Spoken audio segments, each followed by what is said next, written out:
ஒரு அப்பா ஒரு பெரிய பிஸ்னஸ் பண்ணுறாரு, லைக் பெரிய ஸ்கூல் ஒன்று கட்டி நடத்துகிறாரு.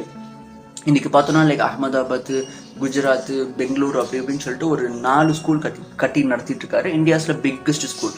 அவர் ஒரு புக்கில் வந்து அவரோட ஒரு ஸ்டோரியை வந்து அவர் ரெஃப்ளெக்ட் பண்ணுறதுக்கு ட்ரை பண்ணுறாரு. அதில் அவர் அழகாக சொல்கிறாரு, என் புள்ள எப்போ பிறந்துச்சுன்னு எனக்கு தெரியும், ஆனால் எப்போ பேசுச்சுன்னு எனக்கு தெரியாது, எப்போ நடந்துச்சு எனக்கு தெரியாது அப்படின்னு சொல்லி சொல்கிறாரு. ஸோ அவர் இந்தியாவில் பெரிய லைக் ஸ்கூல் இண்டஸ்ட்ரீஸில் ஒன் ஆஃப் த லீடர் அவருக்கு பார்த்தோன்னா அவர் கிடைக்கிற இந்த வேலிடேஷனுக்கு அவர் பண்ண சாக்ரிஃபைஸ் எது தெரியுமா? அவர் பொண்டாட்டி மிஸ் பண்ணது, அவர் குழந்தைகளை மிஸ் பண்ணது தான்.